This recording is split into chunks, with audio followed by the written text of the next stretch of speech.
Magandang gabi. Ang programa po nating ito ay tira sa hating gabi. Pero siyempre lumampas na tayo ng hating gabi.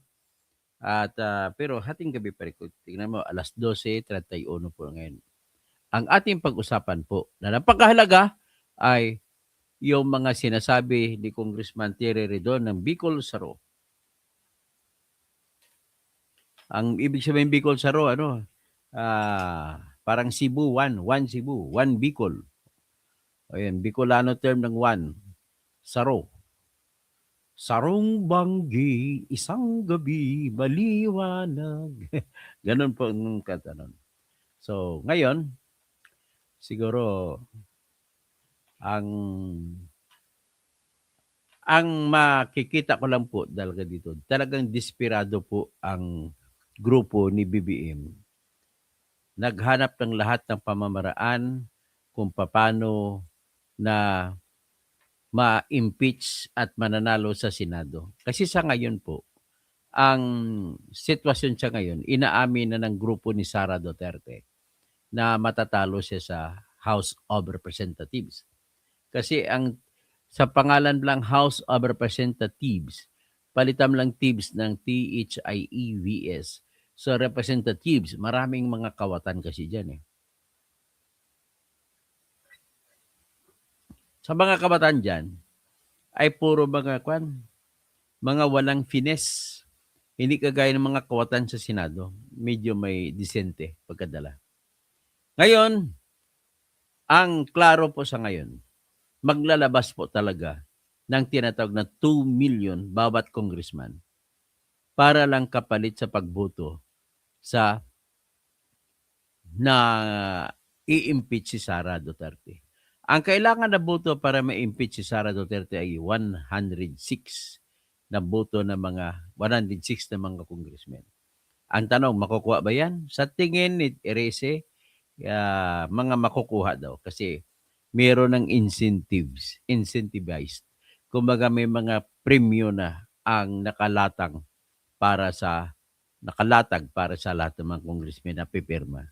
At yung 2 million na commission o sabihin mo na bonus, kailan ka ba nag-bonus? May tinatawag Easter Sunday bonus. Na Easter, kumbaga Domingo de Pascua kung sa Espanyol pa kung tawagin. At kung tawagin din sa ating mga tribo, kahit anong tribo mo, Ilonggo, Cebuano, Ilocano, Kapampangan, Pangasinense, o di kaya sa Cordillera, Bicolano, Surigaonon, ang mga lahat ng mga napadaan sa ilalim ng Espanya, hindi kasama yung ang mahal kong Barma, kundi iyon po, alam na natin yan na Domingo de Pascua. Tawag ngayon, hindi Domingo de Pascua. Kanya kay Domingo de Ramos naman yung na Sunday before Domingo de Pascua. So Palm Sunday is Domingo de Ramos. Pagkatapos yung the feast of the Risen, the Lord the Risen, ay Domingo de Pascua. So ngayon, dati ang Pasko lang na merong bonus ay yung December lang. Ngayon, naimbento dahil may impeachment na yariin si Sara Duterte, ay may tinatawag na Domingo de Pascua. So ngayon, at yan naman po ay ang nagpalutang niyan, nagsabi na meron yan, sabi ni Congressman Leandro Ligarda Leveste. Ang sagot niya, ang sabi niya, itanong niyo sa mga congressmen. In other words, ito naman po ay parang kinumpirma na rin ni Congressman Igay Erese. Sabi niya, makukuha ang 106 na boto kasi nga merong incentives na ibibigay para kung makuha ang impeachment. Ang problema na lang nila sa totoong kwento lang, hanggang ngayon, ay gusto lang talaga nila, sa ngayon, ang makukuha nila ay hinuhop nila na masira si Sara pagdating sa hearing. So, March 25 ang hearing. So, ang hearing kasi gagawin nila ay ipipresenta nila yung complainant na magsasabi na merong pagnanakaw sa confidential fund. So, magpresenta sila ng ebidensya. Kahit na mga lumang tugtugin na ipresenta pa nila uli. Siyempre, ang hope nila At least yung dating kalabanan ni Sara ay hindi na magbabago pagdating ng 2028 na election. Sunod, ang ipresenta nila ay kuno merong tinatawag na SALN violation na may mga nakaw na yaman o di kaya mga hindi mapapaliwanag na kayamanan si Sara Duterte. So ipalabas nila, nakita nyo naman yan nung nakaraang hearing ay si Terry Redon pa ang nagpakita. Wala ngang ang nagreklamo laban kay Sara ay walang binanggit sa 2008 or 2007 na SALN ni Sara Duterte at SALN ni Sara Duterte para sa 2024. Ang nagbanggit lamang diyan at nag-insert into the records ay si Terry Redon. Bawal kaya yung mag-insert into the records kasi po batas po sa reklamo kung pag-aralan nila ay hindi dapat sila mag-supply, magbigay ng ebidensya. Ang may problema lang sa pagbigay ng ebidensya ay yung nagreklamo. So sa kagaya kay Bongbong Marcos na impeachment ay binawala nila yung maglagay ng ebidensya, ang mga congressmen na magdagdag ng ebidensya. Binawala nila. In fact, yung mga ebidensya pa nga ng magreklamo, si Attorney Andre De Jesus, ang ebidensya, number one evidence na sinumite para patunayan na talagang adik si Bongbong Marcos ay yung speech pa ni Amy. Tapos, binaliktad ng mga congressmen. Pero pagdating kay Sara, walang ebidensya, binigbigyan pa ng ebidensya. So, yan po nangyari. Yan po ginawa ni Terry Redon, interviewin. Ipakita ko sa inyo yung interview ni Christian Isguera kay Terry Redon. At magko-comment tayo kung paano ang diskarte. Ang sa atin lang sana dito ay inaamin ko na makasara na ako ngayon, pero ang dapat, ang proseso ay dapat patas naman. Ang ulitin ko lang, hindi ito naging patas sapagkat pagdating sa impeachment, pag-usisa sa impeachment laban kay Marcos, BBM, nasa Section 5 na sila. Ang Section 5 po ay tinatawag na sa English sufficiency in substance. Kung sa Tagalog pa, sapat ba ang sustansya ng reklamo? Ngayon nakalagay po sa Section 5 ng Rule 3 ng Rules of Impeachment ng House of Representatives na para malaman kung may sustansya ang reklamong impeachment, basahin mo po ang reklamo. Paano pagkalagay ng kwento? Kung lahat ng detalye na kakailanganin ay nailagay, pasado. Dapat may sustansya. Hindi dapat hanapin ang ebidensya. So, ang kay Marcos, ang una sa akusasyon doon ay yung pagkidnap kay sinabi sa reklamo na kinidnap nila na walang warrant of arrest galing sa lokal na korte. Sabi ni Attorney Andre De Jesus. So, yan naman ay kwento na totoo na hindi mo na dapat hanapan ng ebidensya. At totoo naman. Pero kinikwento lang kasi ang sukatan ko sa pagkwento ba sapat. So, kinwento niya na walang warrant of arrest galing sa korte. Kinwento niya na pinahuli ni Bongbong Marcos kasama sa kwento niya. At kinwento niya na dahil sa pinahuli niya si Duterte na walang warrant of arrest, ay nilabag ni Bongbong Marcos ang batas ng Pilipinas laban sa paghuhuli ng mga walang warrant of arrest. So, binanggit din dun sa kwento pa yun na yung warrant of arrest ng ICC ay hindi applicable sa ating bansa. So, binanggit kompleto pagkabanggit. Ibig sabihin kung totoo lahat yun, automatic convicted na si Bongbong Marcos sa violation sa Constitution. Ang tawag diyan culpable violation of the Constitution. Bakit po? Nakalagay din diyan nakalatag at nakalagay sa Constitution na kailangan ipatupad ng sinsiro ni Bongbong Marcos ang lahat ng batas ng Pilipinas. At nagsumpa pa siya diyan bago siya maging presidente. I shall faithfully execute all the laws of the Republic of the Philippines. Ganun po pagkasabi. Pero itong batas matungkol sa bawal mag-aresto na walang warrant ay pinatupad ni Bongbong Marcos.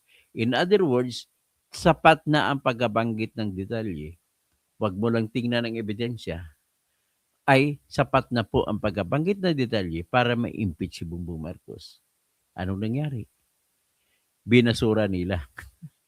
Ang rason na ginawa nila, humugot pa sila ng ebidensya na sabi niya, nakasampa sa Supreme Court ngayon yan ang habeas corpus. Doon pa malalaman kung talagang legal ba o hindi. Yan ang katwira nila. Pero ang batas mismo ng Section 5 nagsasabi lamang na dapat huwag ka na tumingin muna sa ebidensya, tingnan mo lamang kung sapat ang pagkabanggit sa mga detalye na kung totoo yung mga detalye ay ma-impeach na si Marcos. Sa pangalawa, na mga kwento yung pagiging addict ni Bongbong Marcos. Ang kwento dito ay may duda ang mga tao sa iyo kung ikaw ay addict o hindi. Next, alam mo naman sa Constitution na kailangan ang isang presidente ay physically fit. Next, kinuwento rin dito na nagsalita yung iyong kapatid na si Amy Marcos sa rally ng Iglesia ni Cristo at doon isiniwalat ng buong buo na si Bongbong Marcos, si ading niya ay adik. Next, despite the fact na may duda na hindi pa rin siya nagpa-hair follicle test. So next, at dahil hindi siya nagpa-hair follicle test, sinira niya ang tiwala ng taong bayan sa kanya kasi nga umaasa siya na dapat malinis ang kanyang katawan. So, ibig sabihin, next ay nilabag niya yung batas ng Pilipinas na Republic Act 9165 na kung saan nagpaparusa sa lahat ng tao na gumagamit ng illegal na droga. That is in Section 15. So, sapat ang pagkabanggit. Hindi nahanapin mo ng ebidensya kung totoo sinasabi ni Amy. Sapat na po ang pagkabanggit. At kung totoo ba ngayon, ay impeach na si Bongbong Marcos. Ano pang iba? Yung pinirmahan niya ang unprogrammed fund na alam naman niya na may desisyon ang Supreme Court na sinabi rin na tahasan ng unprogrammed funds ay illegal, unconstitutional. Pinirmahan niya, inaprubahan niya. So, sapat ang pagkabanggit. Binilabag niya Constitution para siya matatanggal ang tawag namin culpable violation of the Constitution. Tanggal naman siya dapat. Kasi sapat na pagkakwento. Hindi pa rito pinag-usapan kung may ebidensya o wala. Ang kasunod na binanggit sa kanya yung nagpalabas siya ng parametric formula. BBM parametric formula. Anong tawag sa BBM parametric formula? Ito, baseline, balanced, managed budget. Ano yung baseline? Sinasabi niya na merong tinatawag na nakalatag ng budget sa kada distrito. May baseline sila. May ibig sabihin baseline, yung may sukatan na pinakamababang sukat na budget ng para kada distrito. May baseline. Tapos budgeted at ang budget na dadagdagan pa base sa pangangailangan ng bawat distrito. Tsaka manage, imamanage nila, ibuuin nila kung magkano ang dapat budget sa bawat distrito. Tapos binabanggit yan sa reklamo at ang resulta ng budget ay minimum of almost 2 billion pesos na flood control projects bawat distrito. Anong ibig sabihin? Ibig sabihin talagang kinukurap niya ang mga congressmen. At pagka ganun ang pagkalagay ay nakalagay din doon na walang basihan ang pagsagawa ng budget. Kailangan kasi para magsagawa ka ng budget ay titingnan mo muna mayroong feasibility studies. Titingnan mo feasibility studies. Dapat ba may tulay dito, may kalsada dito, dapat andun lahat. Next is dapat may estimates na kung magkano ang estimate sa bawat project. Ang ginawa lang po nila ay parang nagkaroon sila ng copy-paste. May isang project sila ginawa sa isang lugar. So, ang nangyari, copy-paste, copy-paste, copy-paste, copy-paste. Ibig sabihin, yung ginawa nila project sa Mindoro Oriental, ay kinapy-paste nila sa Ilocos, ganun din ang presyo sa Ilocos Norte. Iba-kaibang presyo sa bawat lugar. Iba yung labor cost sa Ilocos. Iba yung buhangin na presyo ng buhangin sa Ilocos. Iba yung presyo ng simento sa Ilocos. Iba yung lahat iba. Kung para mo sa Mindoro, iba rin ang presyo. So, ibig sabihin, bakit nagkapareho ang presyo ng estimate sa bawat proyekto? Saan ka makakita? Never in my life, civil engineer po ako. Alam ko na hindi magkapareho ang gastos ng pagsagawa ng 1 kilometrong kalsada sa Ilocos Norte kung ikumpara mo sa Ilocos Sur. May pagbabago yan kahit papano.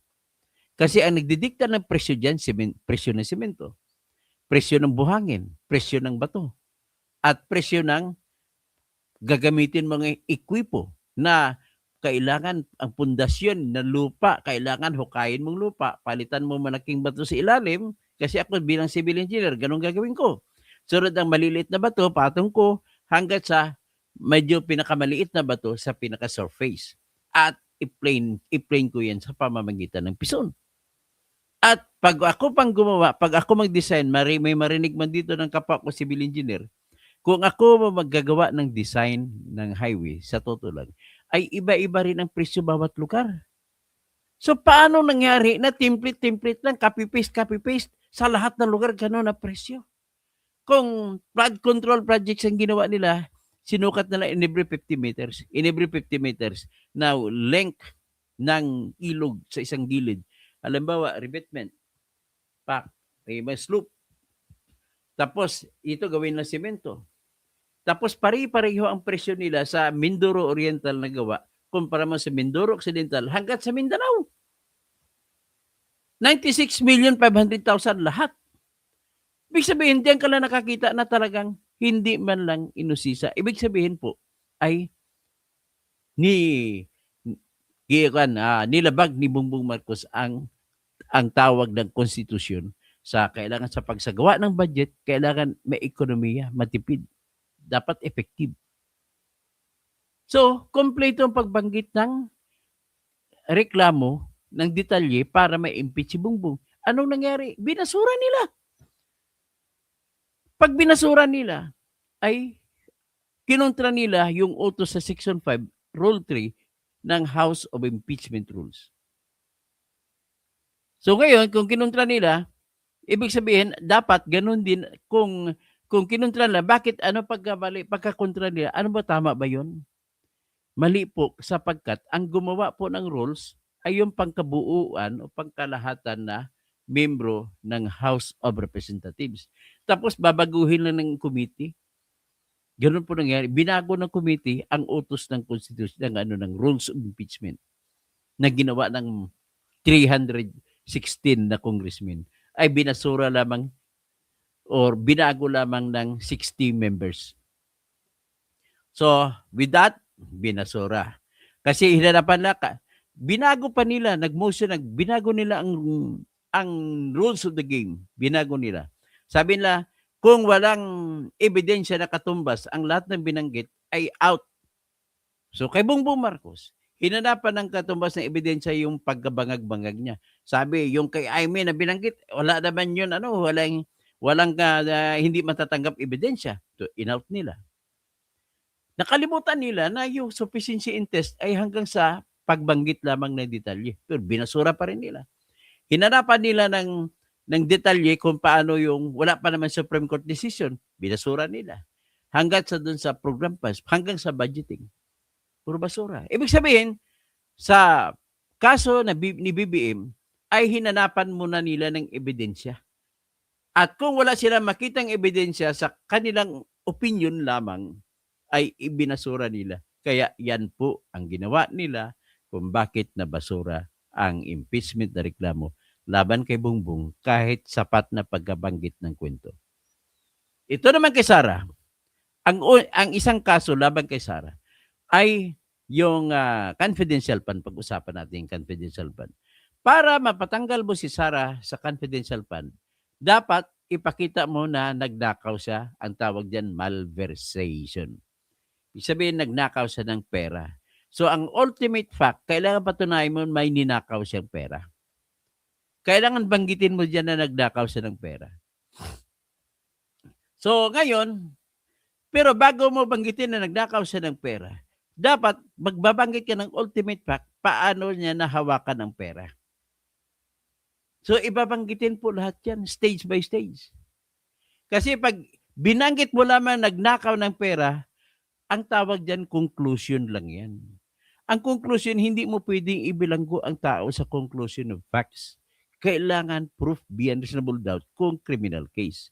At kung impeachment, with more reason na mas mataas ang requirement ng degree ng evidence kasi ang iyong i-prejudice dyan, 32 million ang nagboto sa taong yan.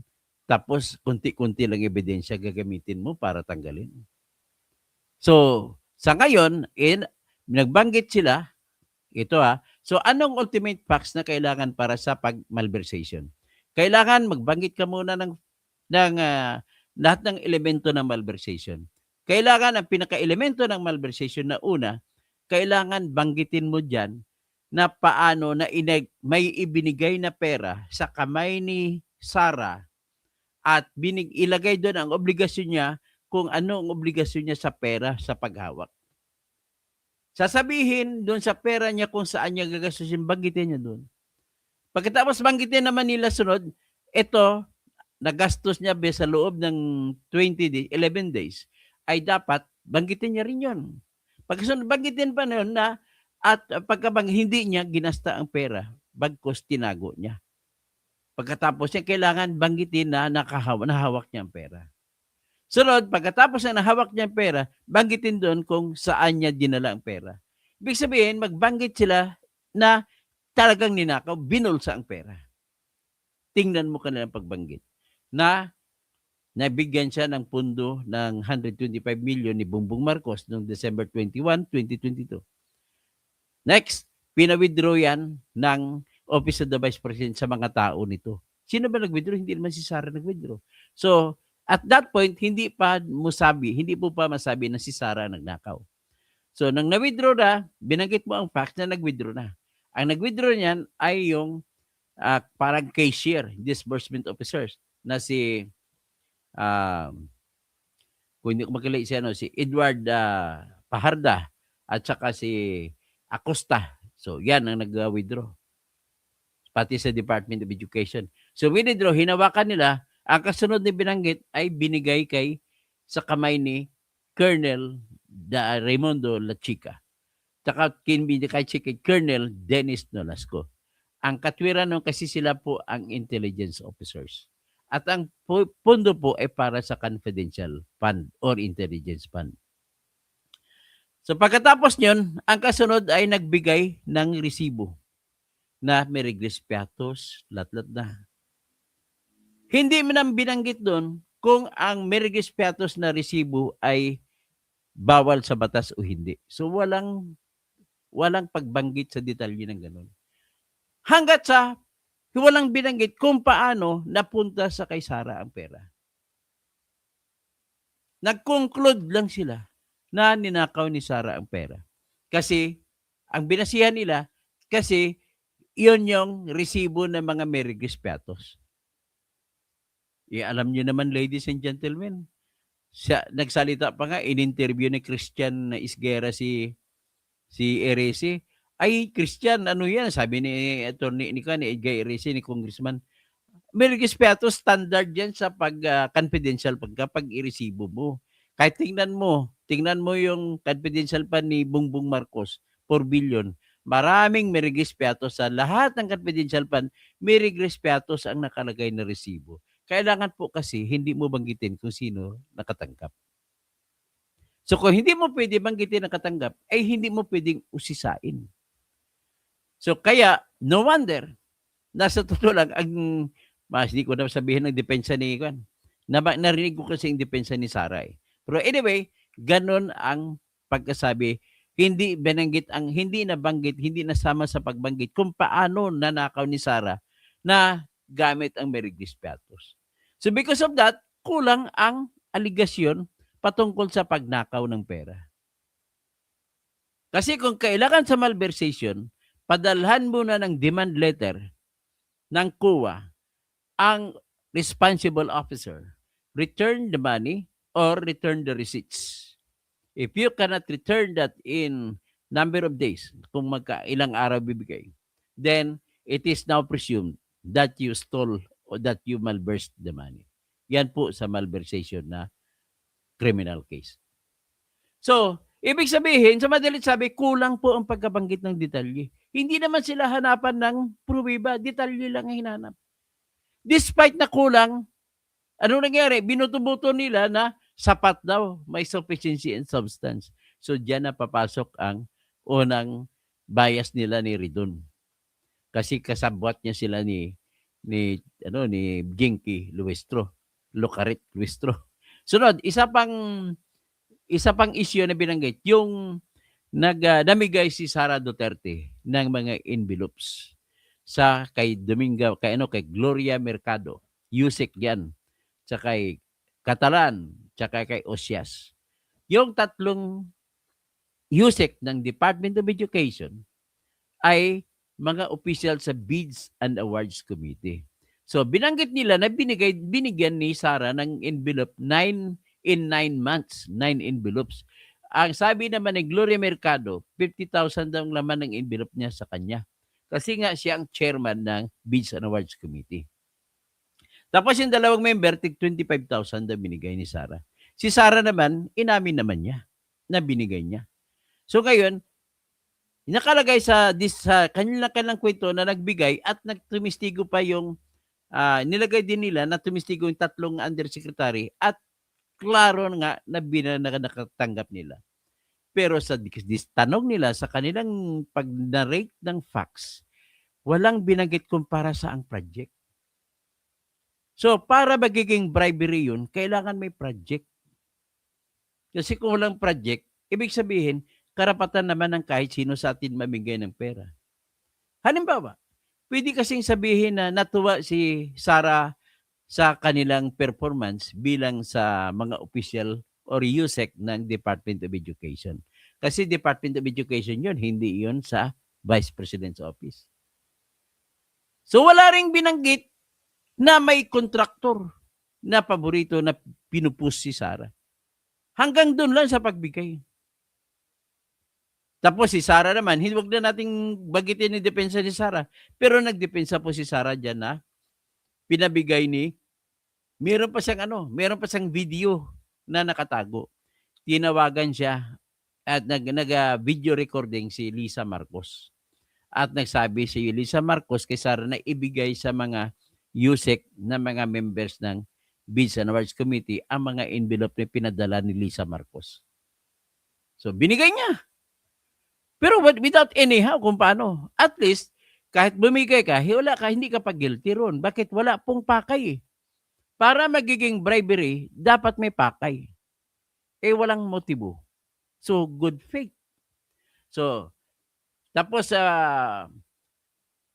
ibig sabihin, kulang ang pagbanggit ng detalye para sabihin mo na nag-bribery si Sara, na nanuhol. Wala kang proyekto, paano matawag na suhol? Di kung wala, donasyon lang yun, gift lang, regalo lang ni Sara sa kanilang mga tatlong music niya. So despite na kulang pagkabanggit, pinasa pa rin nila. Binuto nila na may sufficient substance daw. 'Di ba? Hindi rin. Tapos yung balik tayo konti sa may confidential fund. Wala rin silang binanggit na nagdeklara na ang COA na bawal na nga ang mga pundo ni Sara ay hindi na ibalik. Wala silang binanggit na gano'n. Pero katotohanan, may notice of disallowance na binigay si Sara. Binigay kay Sara. May 73 billion ata. Ipaliwanag niya lang. Pero nag-apila pa si Sara. Okay? So mamaya, titingnan natin. I-discuss natin mamaya yung diskusyon ni Ridon. Next, may isa pang akusasyon laban kay Sara. Yung sinabi niya na huwag ka mag-alala, ma'am. Ang security ko po ay gusto kasi akong ipapatay ni BBM, ni Lisa Marcos, at saka ni Tambalos, si Martin Romualdez. Huwag ka mag-alala, ma'am. Kumausap pa po ako ng killer na sakasakaling patayin nila ako, huwag din sila tantanan ng killer na yun at nangako din siya na huwag tantanan.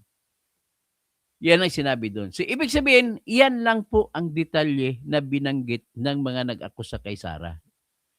Hindi binanggit doon kung paano magiging kriminal yun. At hindi rin binanggit doon na nagreklamo si Bongbong Marcos, si Lisa Marcos, at saka si Tambaluslos. Kasi dapat nilang banggitin sapagkat ang criminal case po na yan ay personal sa biktima. At kung walang biktima, di walang krimen. Kung wala, hindi nila binanggit, dapat out na yung reklamong yun. Pinasok pa rin nila. So, ganoon po sila kabayas.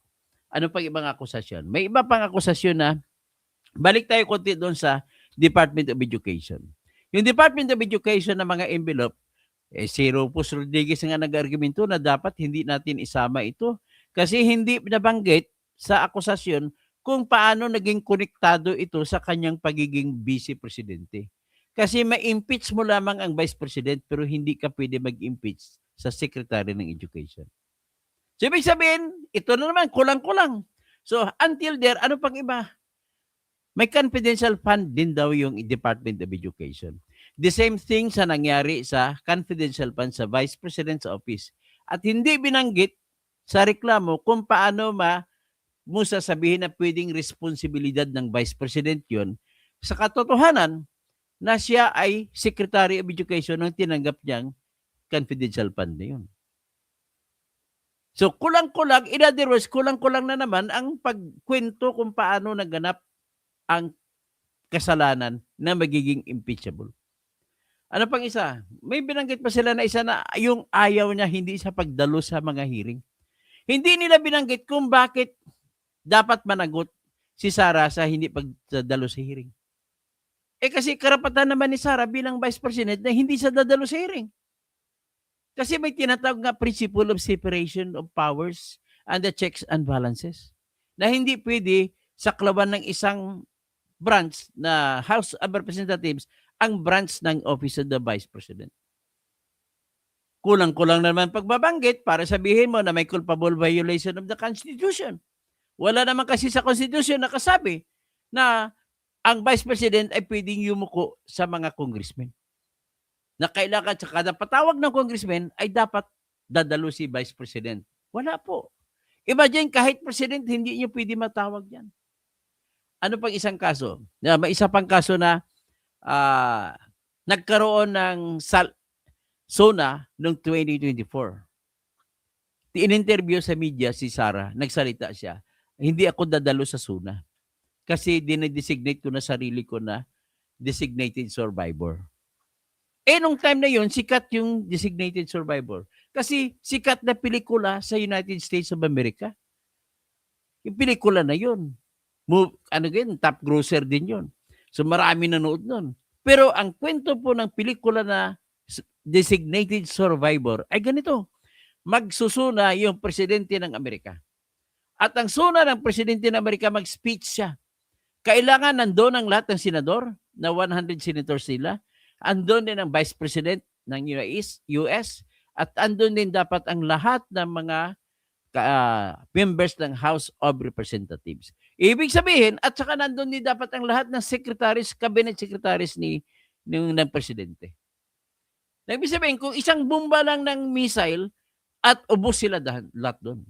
So para masiguro na tumakbo pa ang gobyerno ng US, nag-iwan sila ng isang sekretary na huwag kang dumalo sa SONA. Diyan ka lang. Kasi just in case na bombahan ng Iran ang missile, si Trump nagsasalita, may natira pa ring buhay. Yan po ang designated survivor na movie. Akalain mo, diyan, nag-create pa sila kung anong mga diskarte na nagkwento sila at paano magiging impeachable offense. Nevertheless, kulang-kulang pa rin pagkabanggit kung paano magiging impeachable offense. Pinayagan pa rin nila. So, ito na tayo ngayon. Kinuwento ko kanina ang kay Marcos, kompleto ang detalye, binasura. Kinuwento ko kayo ngayon ang kay Sara, may binanggit pa pala sila na bank account ko na kinita ko no, galing kay Trillanes to na istorya. May bank accounts daw si Sara na nung 2008 pa, vice mayor pa siya. At may mga bank deposits nung 2016 na pinakita si Trillanes, kinuha nila yun, ginamit nila. Ganon pagkakwento. So, pero hanggang doon lang ang kwento na may bank accounts. At kinuwento rin na na verified din ata nung dating Deputy Ombudsman. Kaya kinuwento rin nila doon. Pero ang problema, kulang pa rin sa kwento. Kailangan ang ikwento nila na nagkaroon sila ng lehitimo na records ng bangko ni Sara para sabihin na impeachable na si Sara. At ang kasalanan niya ay ang hindi pagtupad sa kanyang salin. Ang problema sa reklamong ito ay kulang-kulang ang kwento kung paano, sino, saan diniposito. Wala, kulang-kulang. So in other words, kung kulang-kulang, hindi mo pwedeng sabihin na lumabag si Sara Duterte sa Constitution. Hindi mo pwedeng sabihin na betrayal of public trust yun. Paano niya nilabag ang tiwala ng taong bayan kung ganun lang ang ginawa?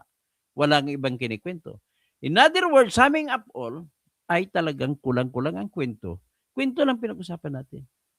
Pero ang kay Sara, kahit kulang ang kwento, ang ginawa nila ay, si Terry Ridon, pagdating naman sa salin, ay nagdagdag.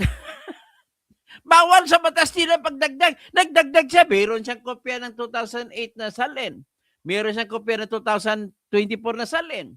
Sa 2008 na salin ni Sara, kung di mo kamali, sinabi doon na 8 million ang pera ni Sara at saka ng asawa niya na si Attorney Manasseh Carpio. Si Attorney Manasseh Carpio pala, by the way, ay pamangking buo ni Conchita Carpio Morales at ni Antonio Carpio. So despite that being pamangkin, kasi si Conchita, ang pagkakalam ko ay taga Paway, Ilocos Norte. Yun yung mga mabibigat na mga Carpio family dyan sa Paway.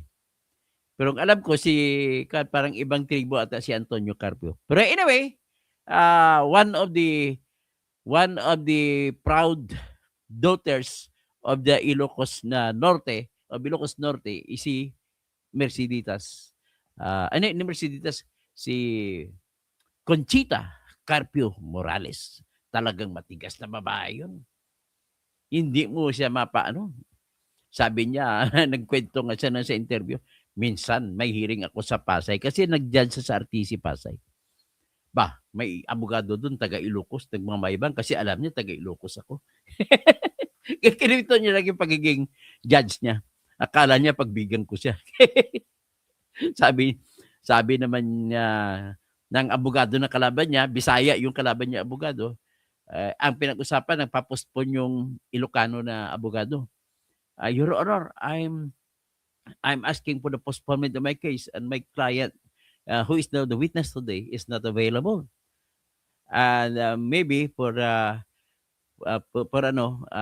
I'm just asking whether that the fee for postponement be just in the minimal.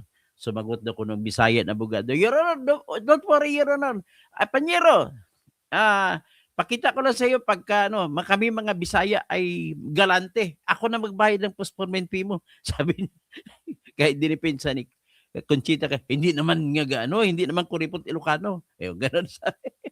So kinikwento ko lang pagka Ilocano ni Conchita Carpio Morales na pamangkin niyang buo ang asawa ni Sara Duterte, si Manasseh. Kaya nga, nung ikinasal yung isang pamilya na doon, nandoon si Sara, nandoon si Manasseh Carpio, dumalo sa pangpamilya na usapin. So anyway, ganun po ang pagkabanggit, kulang-kulang ang pagkabanggit ng kaso laban kay Sara, ayit pinayagan nila. Ngayon, pakinggan po natin ang paliwanag ni Terry Ridon. Ito po, in-interview sa ni Christian Isguera.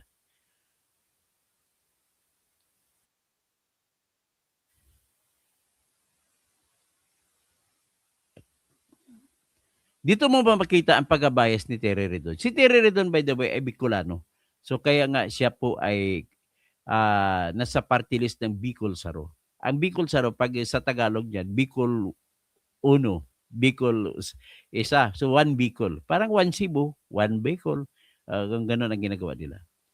So pakinggan natin si Terry Ridon. What do you think of the chances of the Vice President being impeached again? Well, siguro balikan na lang po natin siguro yung boto ng sufficiency in substance, no? 54 votes, 1 lone dissent. More than half na po ito no required na 106 votes to impeach the Vice President. No? Kasi pagka tumawid po yung 54 votes to the plenary, 52 na lang po yung kailangan. So, ibig sabihin, yung pong inaasahan natin na parang mahirap makamuster pong muli ng mga bilang to impeach the Vice President. Parang Pero ibig sabihin, sabi ni Thierry Redon, madali lang daw makukuha nila at ma-impeach na si Sara dahil mayroon na silang 54 votes, ang kailangan lang 52 votes para magiging 106. Okay, proceed tayo. Substantiality lang naman po yung pinagpasyahan kahapon at pag-uusapan pa naman po yung mga particular pang detalye pagka pumunta na ho tayo dun sa hearing proper stage na magaganap sa around April to May. April to May. Pero most likely, nakikita yung kalendaryo dyan? Kailan matatapos siya? Whether magkakaroon man ng impeachment, kung may impeachment o hindi? I think bago ho magsara po yung Kongreso sine die around the end of May, tapos na ho yung botohan sa plenary. Sa usapin po ng impeachment po ni Vice President Sara Duterte. Kung ikaw yung masusunod congressman, do you think the Vice President should be impeached again? Well, syempre, we have to be very careful din po, lalo tigit we sit in the House Committee on Justice. No?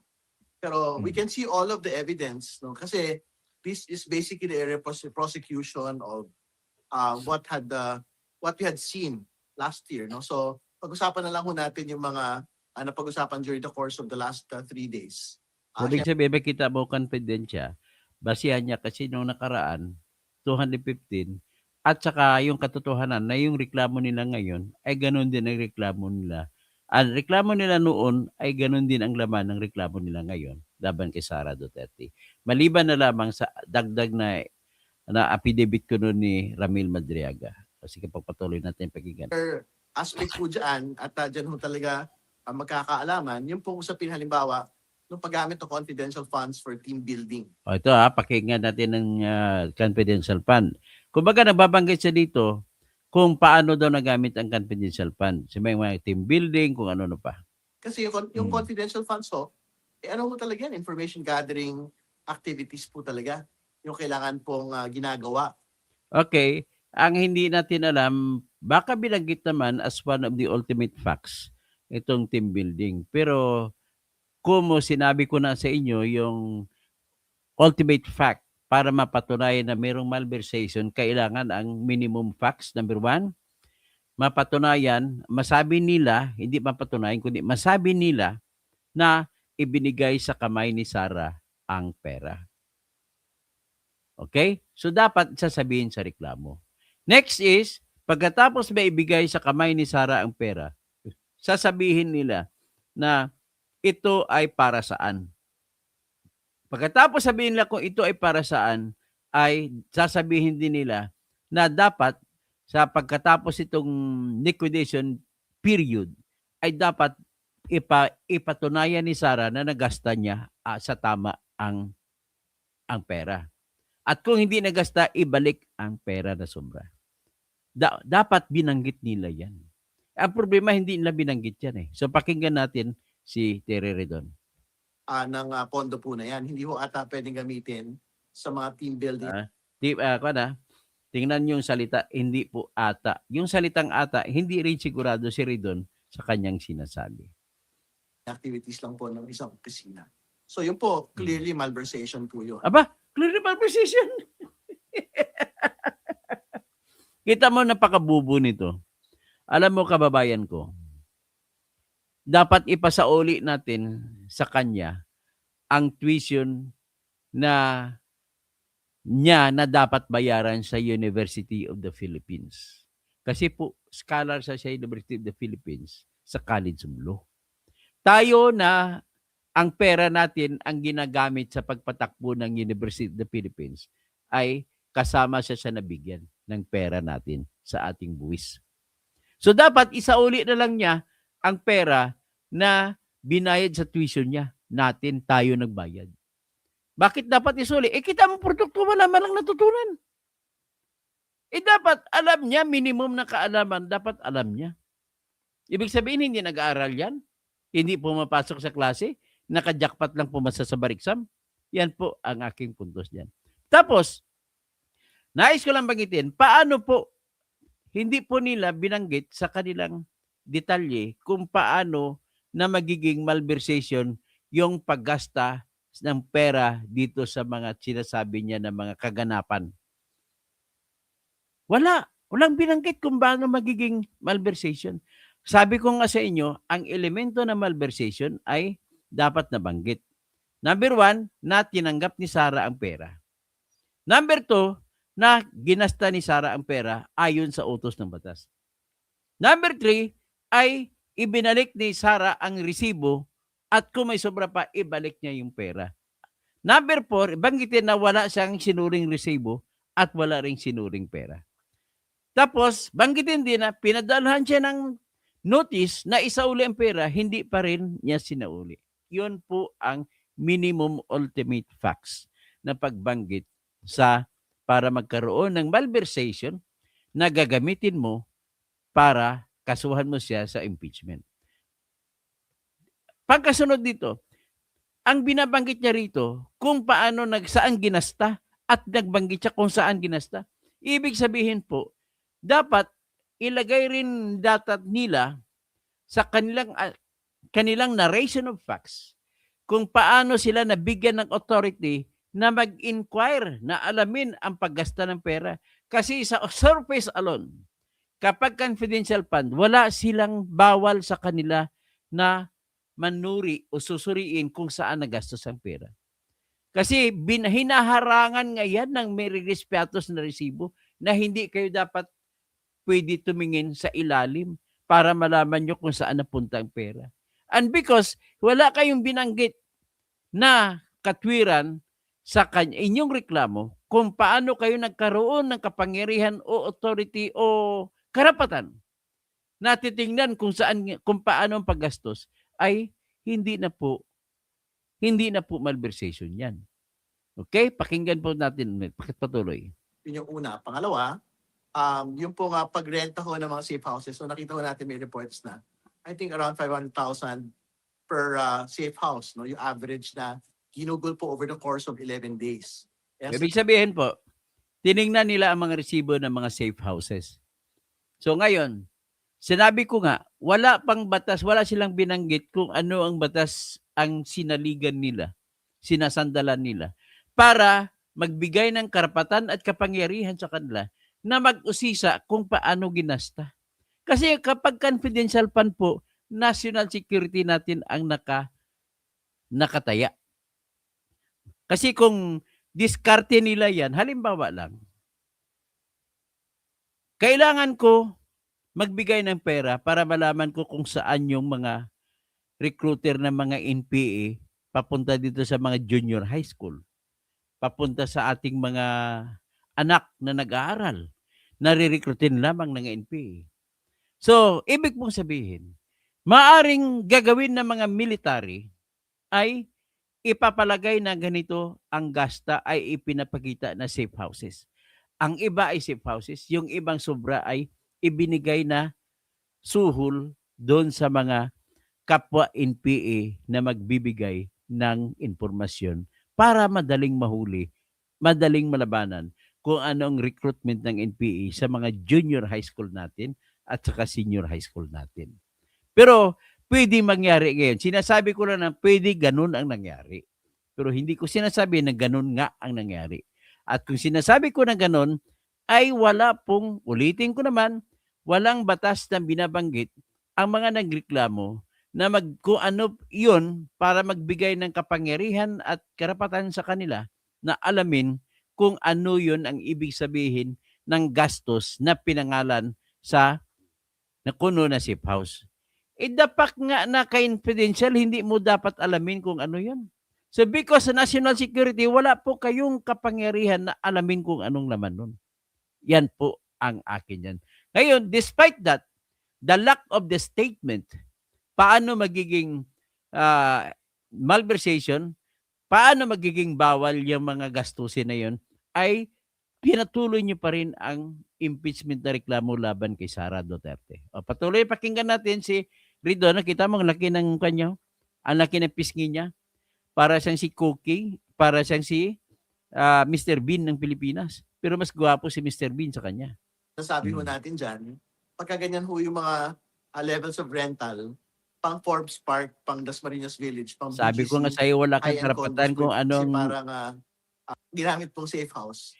Siyempre, magiging Sasabihin confidential ko funds. lang na kahit saan ginagamit nun, wala kang karapatan mag-inquire. Dapat, binanggit mo anong batas ginamit mo para mayroon kang karapatan mag-inquire. Kasi national security confidential secrets yun eh. O ano pa? Introduce po talaga natin yan. At nakita ho talaga natin doon na from 2007 to 2024. Ito, Po talaga tingnan natin natin ang doon ano. na from defense of the Vice President. Pangalawa, yung pong SALN. Yan, Kasi- salin pag-usapan natin. Salin. Let me, bago ko ibitawan siya, pakinggan ninyo, bago nyo siya pakinggan, nais ko lang ulitin na sa reklamo na sinampa laban kay Sara, wala pong nabanggit na 2,000 na ano mga salin ito. Wala pong binanggit. Ang binanggit lang po doon na merong nakalagay na deposit sa bangko daw na pangalan ni Sara at kasama niya ang kanyang tatay sa isang bank account. Okay? Pakinggan natin. Kahapon, introduce po talaga natin yan. At nakita ho talaga natin doon na from 2007 to 2024. Ang nabanggit ko kahapon for the record was yung 2008. No? Pero meron ho tayong amount for 2007 which is far lower than yung 2008 na 18 million. Yung 2007, basically when she started public office was around 7 million. So there was a jump from 2007 to 2024 to 88 million. So ang percentage increase niyan ay 1,220%. Okay, so ganun ang paliwanag niya. Tapos, ang totoo rito, sa pagsagawa ng reklamo, ay hindi po nakalagay yung SALN. Wala po nakalagay, pero bakit nila pinayagan? Kasi nga, bias nga sila, may double standard. Kaya kung kay Bongbong Marcos yun, kahit kompleto pagkabanggit ng ultimo na mga facts, ultimate facts, ay binasura nila. Pero kay Sara, kahit kulang, kita mo siya pa nga nag-provide ng ebidensya ng SALN. Siya pa nagbigay ng ebidensya ng SALN ng 2008 at saka 2024. So, ganun po sila kabayas. Pero pagdating kay BBM, wala silang binigay na ebidensya. Pero pagdating kay Sara, kulang-kulang pagbanggit ng reklamo, nilagyan nila ng ebidensya. The course of around 16 to 17 years. So, So these are the Pero besides, nais ko lang ding banggitin sa inyo, mamaya ipakita ko po, si Bongbong Marcos, noong taon ng, siguro mas maganda ipakita ko na ngayon. Ang kay Bongbong Marcos, pakita ko na ngayon, balikan ko lang yung si Ridon mamaya.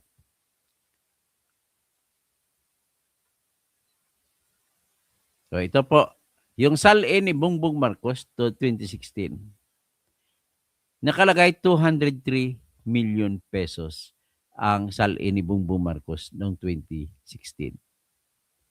Yan kita nyo? 203 million pesos. Tapos, at ito ay kung isasama pa niya sa pamilya niya, may 619 lahat.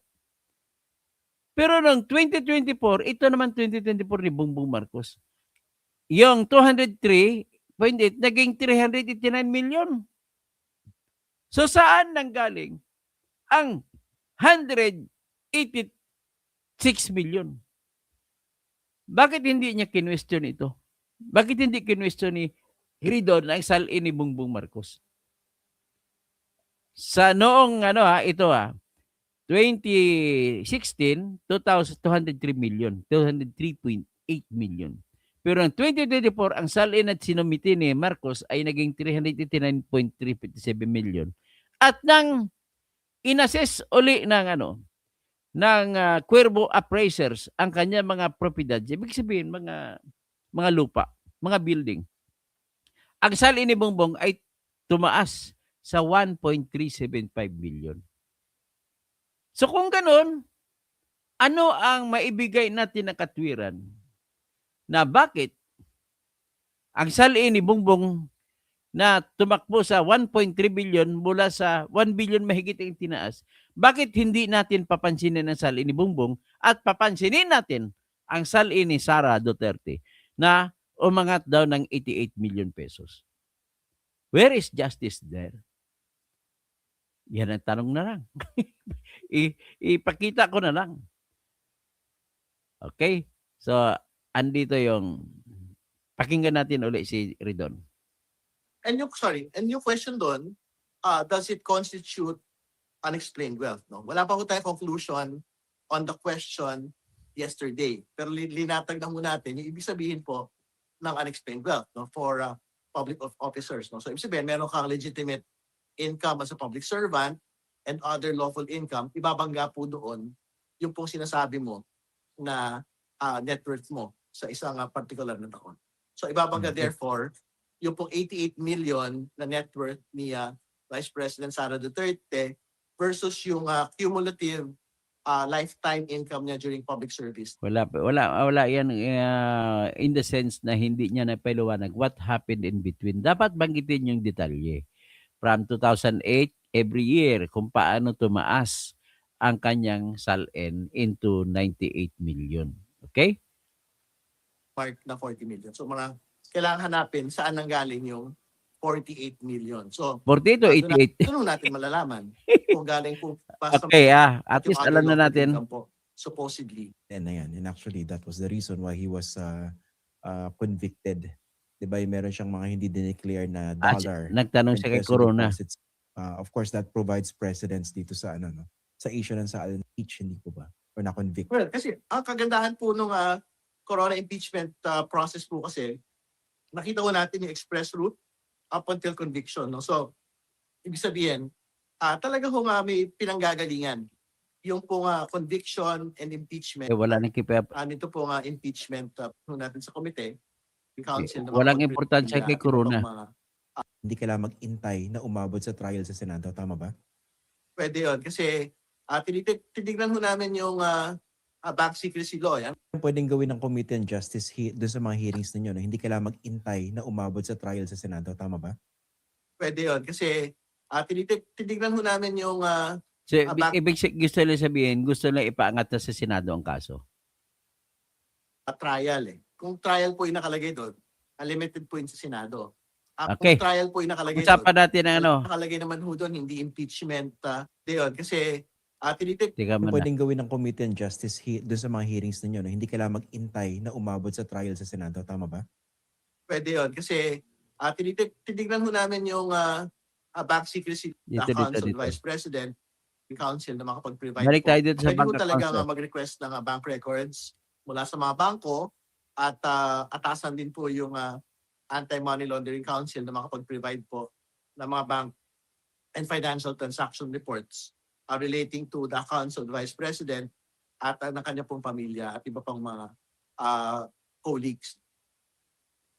So yan pwedeng gawin ng Committee on Justice doon sa mga hearings ninyo na hindi kailangan mag-intay na umabot sa trial sa Senado. Tama ba? So, ang tanong ni Christian Isguera dito, patungkol po ito sa bank records ni Sara, na ang tanong niya, hindi na ba kailangan pa maghintay ang Kongreso ng hearing na iangat na sa Senado ang impeachment na reklamo, saka sila magpahingi ng bank records ni Sara? Yun ang tanong. Kaya pakinggan natin ang sagot ni Terry Ridon at babaliin natin ito dahil lumalabas na hindi niya alam ang batas ng bank records. Pwede yun. Kasi titignan ho namin yung bank secrecy law. Ang nakalagay naman ho doon, hindi impeachment trial. Kung trial po yung nakalagay doon, unlimited po yun sa Senado. Ang nakalagay po doon na impeachment lang. So, okay chichikin natin siya. I-fact-check natin siya. I-download ko ngayon ang tinatawag na Republic Act 1405. Yan po yung bank secrecy law. So, ang sabi niya ni Ridon ay pwede raw sila sa Kongreso, pwede sila na titingin at mag-utos na pabuksan ang bangko Kasi ang nakalagay naman daw doon sa batas ay hindi naman daw impeachment trial. Kasi kung impeachment trial ang nakalagay, Senado lang makapagpautos na ilabas ang bangko ni Sara. Pero sabi niya, impeachment lang daw ang nakalagay. Yan ang sabi niya. So ngayon, let us now, I want to show to you kung ano ba talaga ang nakalagay. Ito po yung batas, makikita nyo.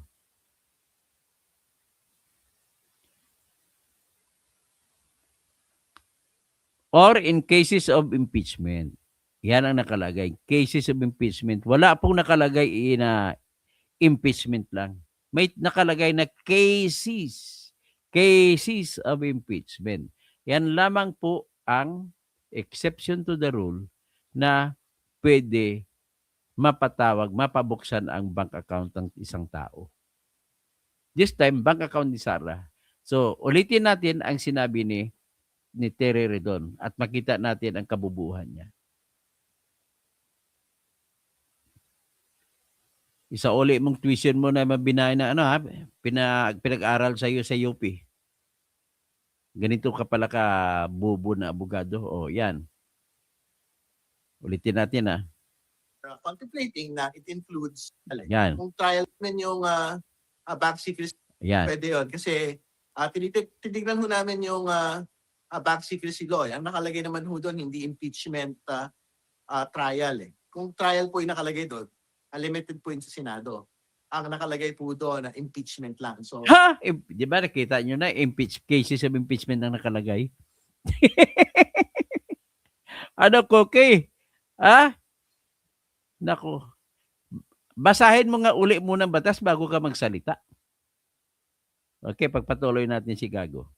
we are contemplating na it includes impeachment proceedings at the level of the House of Representatives. But I suppose if and when that time comes no, sa inyong hearing, pwede rin dumulog sa Korte Suprema yung kampo ng Vice Presidente to question that precisely, hindi ba? Well, malaya naman po siyempre ang Vice Presidente yan. sa mga partido. Parang nasopla siya ng lagi konti ni dumulog sa Iskera. mga korte o sa mga ganito pong usapin. So, as soon as we get to that point, I think gagawin lang po ng komite ang kanya pong kailangan gawing mandato sa bagay po na ito. Particularly, pagka ho mga silent and unexplained wealth issues po yung pinag-usapan. I remember din sa pinakuling pagdinig din yun, naging issue dun sa ilang mga taga-suporta niya na lumalabas na bakit kine-question yung pag-uusap tungkol dito sa kanyang salin at that level of the determination of the sufficiency in substance. What was your argument in terms of talking about salin at that stage? Dito makita mo ang pagkabayas ni Ridon. Bawal po ilabas ang salin sa level ng sufficiency in substance na usapin. Pero ang ginawa niya, nilabas niya ang salin. Dapat ang maglagay may obligasyon maglagay ng mga salin ay yung nagreklamo.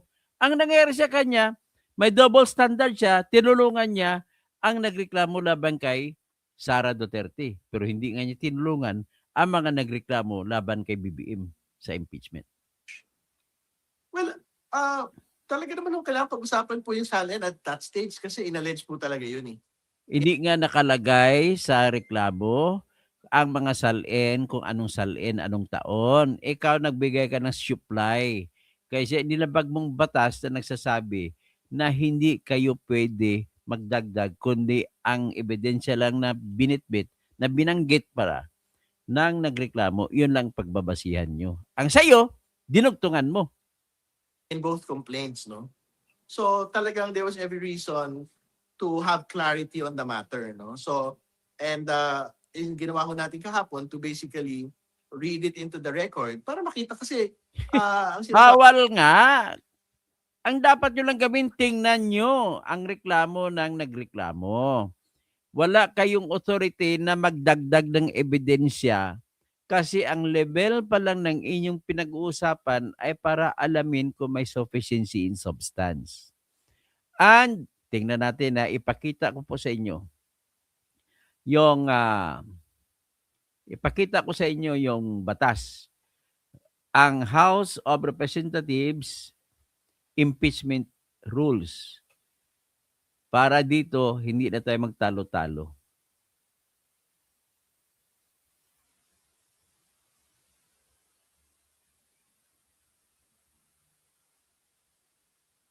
Ito. Ito po ang House of Impeachment Rules. Ipakita ko sa inyo. Ang utos po sa House of Impeachment Rules ay hindi po kayo maaari magdagdag ng ebidensya. Kundi, titingnan lamang ninyo ang aligasyon, ang kwento, kung sapat ba o hindi. Ito po ang impeachment. Nakita nyo? Rules of Procedures in Impeachment Proceedings. Yan. Rule 1, applicability of rules. Initiating impeachment. Rule 2. Tapos Rule 3, finding probable cause. Section 4, sufficiency in form. Section 5, ito dito tayo. Sufficiency in substance.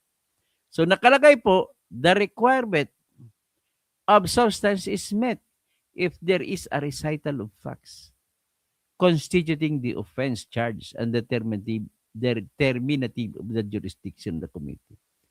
In other words, very clear po sa utos mismo ng House of Representatives impeachment rules na huwag kayong tumingin sa ebidensya. Tumingin lamang kayo sa kwento o aligasyon. Kung tama ba, kung sapat ba ang aligasyon na dapat tanggapin ang impeachment complaint. Walang nakalagay dyan na magdagdag ka ng ebidensya. Ang ginawa ni Ridon, nagdagdag ng ebidensya. So, yan po. Yan po ang nangyari. Okay, balik tayo kay Ridon. Ito si Ridon. Sabi ho ng mga oppositors on the silent question, wala daw nag-exist na public records, no? Relating Ng to the SALN. SALN. So, That's question we were authenticity. hindi pa yon. Yung pinag-uusapan pa yung actual availability of public records. Tika mo na. Nais ko lang pala, nabanggit pala niya kanina na ipatawag niya ang bangko na magsumiti ng bank records ni Sara Duterte. Nais ko lang po banggitin. Pinakita ko pala ang exception hindi pwede kasi impeachment cases lang. Kailan magiging case ang impeachment pala? Nais ko lang idugtog doon. Ang impeachment magiging case kung sinampa na sa Senado. Kasi ang Senado ay magiging Senate Impeachment Court. So ngayon, ang tanong, pwede ba mautusan ng Committee on Justice ng House of Representatives ang bangko na isumiti ang bank records ni Sara Duterte? Ang sagot po ay hindi. Sapagkat ang rason, ang Committee on Justice ay hindi korte. Ganito po, walang nakalagay sa Section 4 Republic Act 1405 kung sino ang dapat may kapangyarihan magbigay kung may impeachment case. Ibig sabihin, pag binanggit ng batas na impeachment case, babalikan natin, basahin natin muna ulit.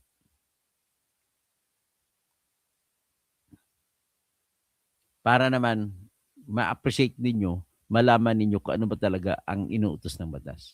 Ito po yung batas. Republic Act 1405.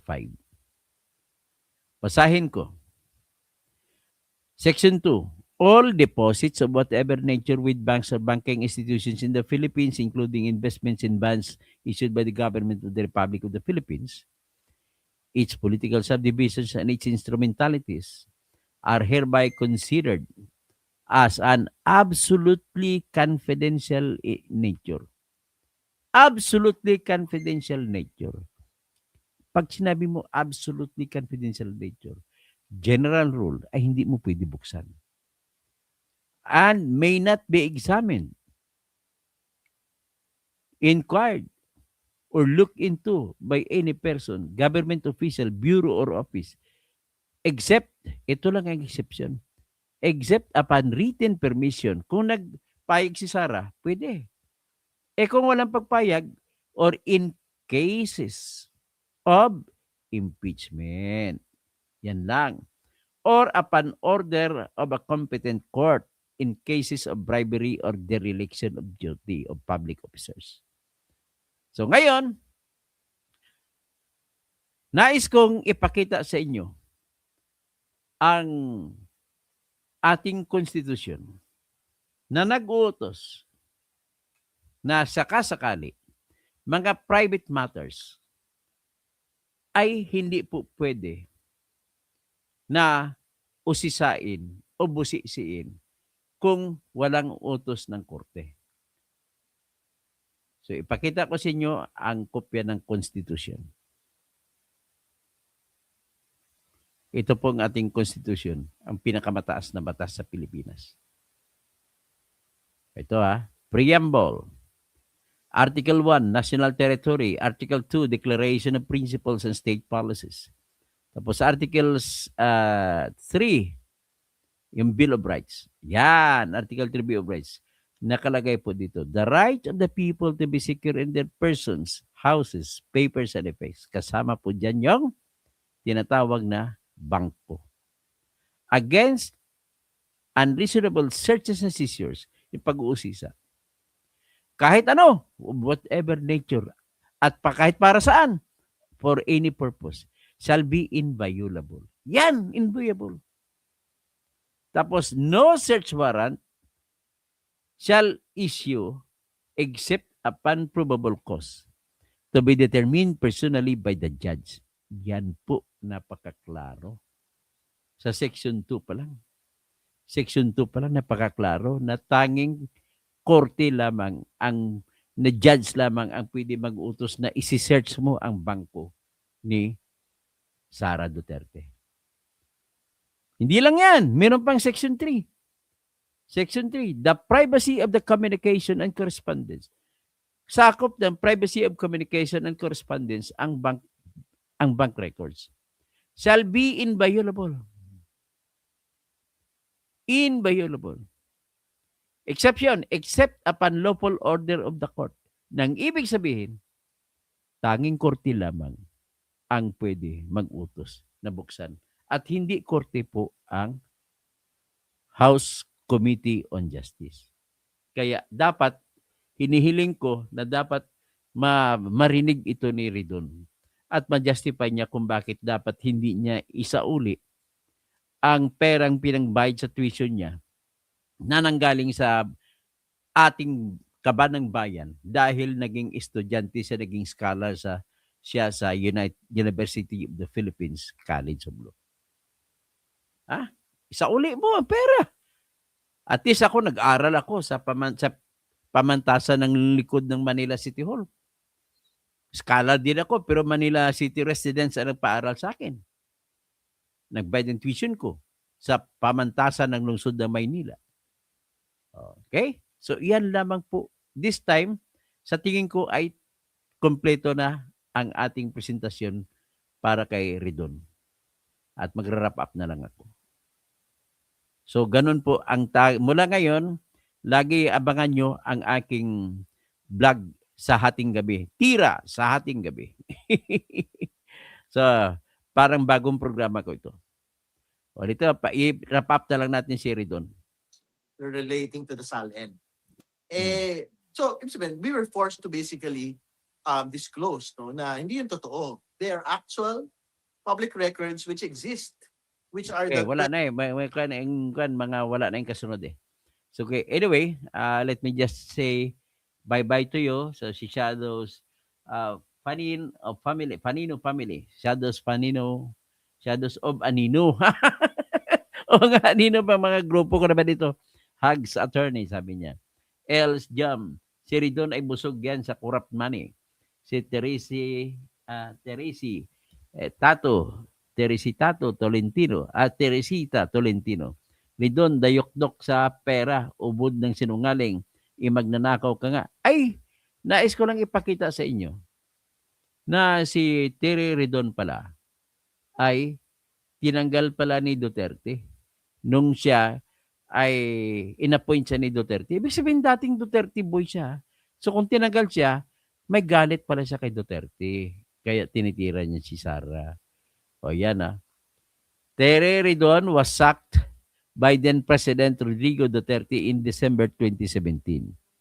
Ridon served as the chairperson of the Presidential Commission for the Urban Poor, a position he was appointed to in 2016, shortly after Duterte took office. He was a former Kabataan Party List representative and had left-leaning ties. Duterte confirmed the dismissal of Ridon and the entire PCAP commission. The official reasons were, ito pong mali nila, ang kasalanan nila, excessive and unnecessary foreign travels. Aba, lagi nag-abroad, junket trip. Ganun pala, 7 times nag-abroad. Kaya si tinanggal, 1 year lang siya sa PCAP. Wala pang 1 year, kalahating taon. Yan po pala si Ridon. Kaya, maintindihan ko na lang. So, Brandy, midroll, Ben Reclamador, meron sabi doon na competent court ang competing. Hindi po competent court. Pasensya na Ben Reclamador. It cannot be accepted. Brandy, I see, kaya pala Ridon acted in such a weird behavior. O, kita nyo na, galit na galit siya kay Duterte, tinanggal siya sa trabaho. Kawatan pala siya. 7 beses nag-abroad. Grabe. At tapos sabi ni Jericho Andrew, attorney, matik ba? Carry over yung 54 votes? Hindi. Kasi ang mga 54 votes, kasama po dyan yung 32 na members ng NUP, National Unity Party. At nag-anunsyo po ang NUP na hindi sila sasali sa boto. So, minus 34 yan. O minus 32 na lang. So, that will leave us 22 votes. So, Yuprok, Yahoo, tatay nyo, karton. Bahala na kung ano ba sabihin mo. Stroll ka lang eh.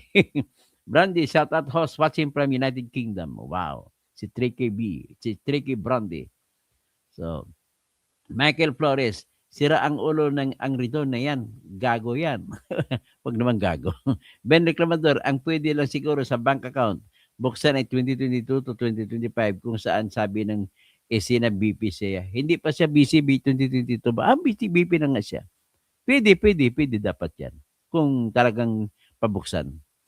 Michael Flores, Duterte is the best, hindi magnanakaw. Van Doromal, bye-bye na. Bubo naman yung hindi ko itatanong kung saan napunta pera ko. Van Doromal, kalokohan ito. Koki is stupid and wicked.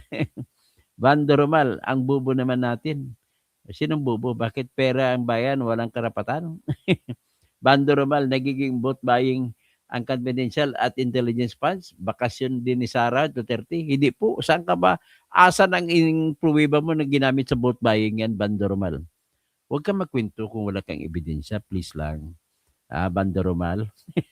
Kaya nga, may accountability. Kung sino po ang mag-demand ng accountability kapag may ebidensya ka initially na mayroong ninakaw.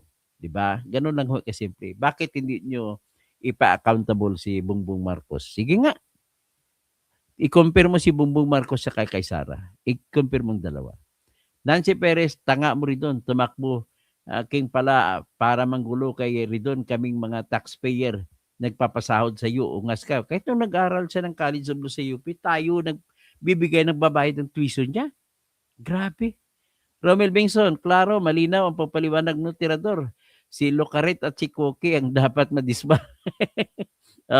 Banda Ramal, dapat kasuhan niya. Kakasuhan ko talaga ito. I-prepare ko disbarment ko sa dalawang ito.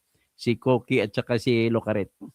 Jericho Andrew, attorney, matik ba carryover? Ay, di. Nasagot ko na pala yan. Teresita Tolentino, sinungaling ka, tangina mo, wag mo kaming lokohin number.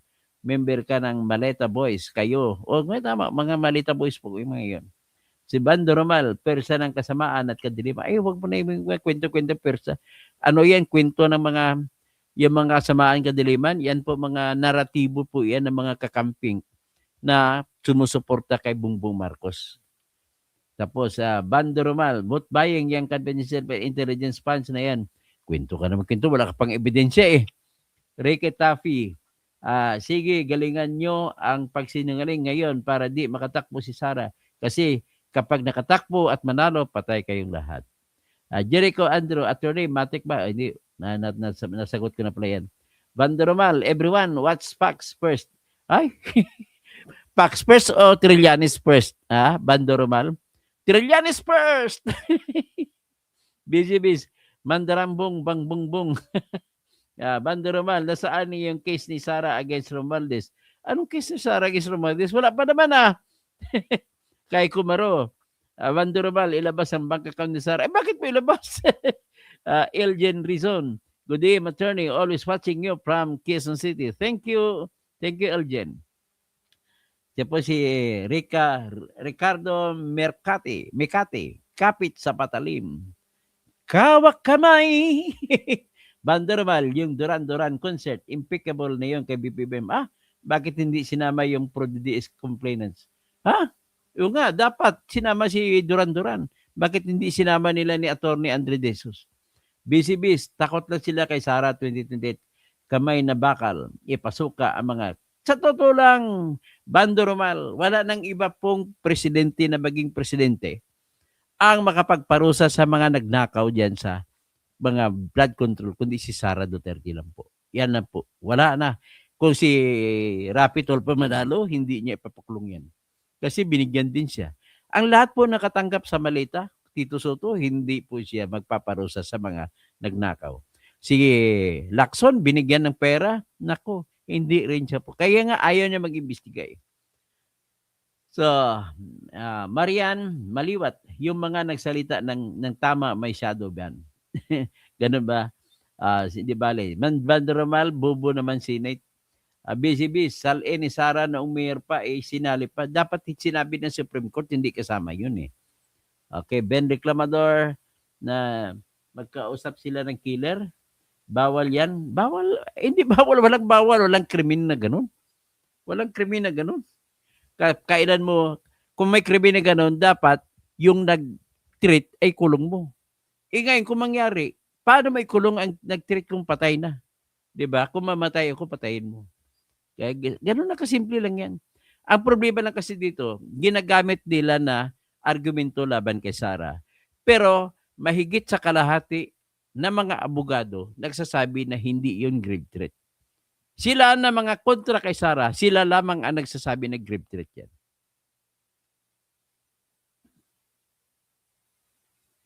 Okay? Sino pang isa? BCBs. May video si Sara na ang envelope ay galing kay Lisa Tanas yun. Marian Maliwat, like po tayo. Magmamas report mga loyalista, pink at dilaw. Ben Reclamador. Dennis Causing Brad. Okay? Sino pang iba? Romel Bengson. Elliot de la Cruz. Sibak ka na ba sa Bunyog? Ay, hindi po ako sibak. Sinibak ba nila ako? Hindi, umalis na rin lang ako. Hindi po ako nasibak. Walang problema. Sinibak ko sarili ko. Joe, sir, yan si Amy Marcos ay may bahayan sa Sintra, Portugal noong exile noon. Yan si Bongbong Marcos ay nagbisita siya sa kapatid niya. Dati nakatira din ako sa Portugal noon. Marami kang alam. Joe, pwede mo ba akong bigyan ng ano? Mabigyan ng ano? Ang aking address po, sulat ko ito, berteni.causing@yahoo.com para mabigyan mo naman ako ng address ni Amy tsaka ni Bongbong Marcos. Although si Amy ay dinidipinsahan ko pa si Amy hanggang ngayon kasi mas gusto ko siya na manatiling senador.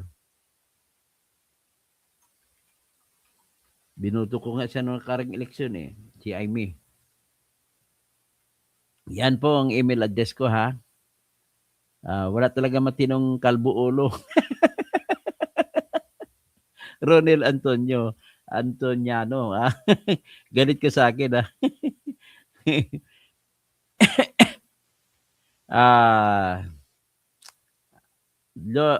Di naman daw enforcement si Sara at yung maraming congressmen pare-pareho. Ay, hindi ka muna. Ayan, nabasa ko pala siyang si Joe. Ano, yung apelido mo Joe. Paki-email mo ko Joe. Wala talaga dito pa pala tayo. Shine Sionko. Hi po, Dr. Tirador. Watching from Ontario, Canada. Ang mga taong mapaglamang at sinungaling ay hindi pagpapakapalain. The truth will prevail. And ang totoo, itaas ang Panginoon. Ingat. Si Joe, sir, yan si Amy Marcos may bahay yan sa Sintra, Portugal. Okay, titingnan natin nung nag-exile. Si Ben Reclamador, ang pagkaintindi ko sa paliwanag ni Vince, binigyan niya ng 100 million at kung hanggang saan lang magagawa ng 100 million, yun na yun. Next fiscal budget year naman ng karugtong. ano ba yung sinasabi mo tungkol kay Vince? Iba-iba ang terrain. Okay. Si Eval gagawa lang pagnanakaw, kinatamaran na ang pagpaayos ng design ng mga proyekto. Good evening, sir. Watching from Ottawa, Canada. Wilson Cristales, tulong na lang tayo kayo sa administrasyon, tapusin niya na. Hindi, kailangan tanggalin niya kasi pag pinayaan mo pa, marami pag mawawala na pera natin. Ben Reclamador, bago ang election, magpa-drug test si PBBM.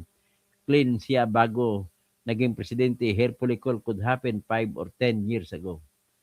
Ed Bandula, good AM, Katoto. Romel Bengson, naimbag na bigat.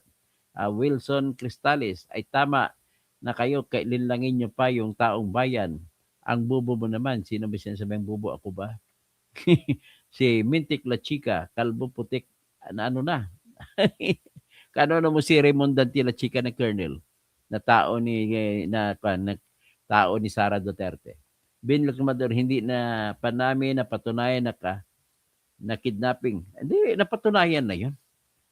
Julian's Word, nakakaawa si Ridon at iba pa niyang kasamahan kung ano-ano mga pakulo nila laban kay Inday. Tapos, Ben Reclamador. Okay, hanggang dyan lang siguro, no? Okay, si Camille Villar, binoto mo rin ba? Opo, binoto ko. Siyempre, sabi ni Inday Sara, iboto eh.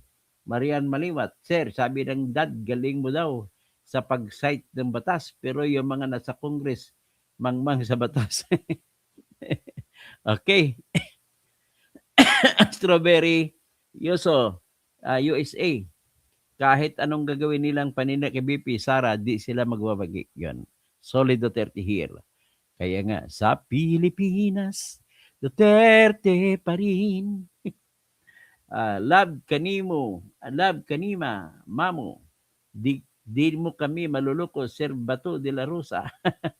Jericho, Andrew. Okay. Hanggang dyan lang muna, no? At magandang umaga po sa lahat. At ang naubos nating oras, 1 hour and a half tayo. Okay, di bale. Magandang umaga po sa lahat. Ay,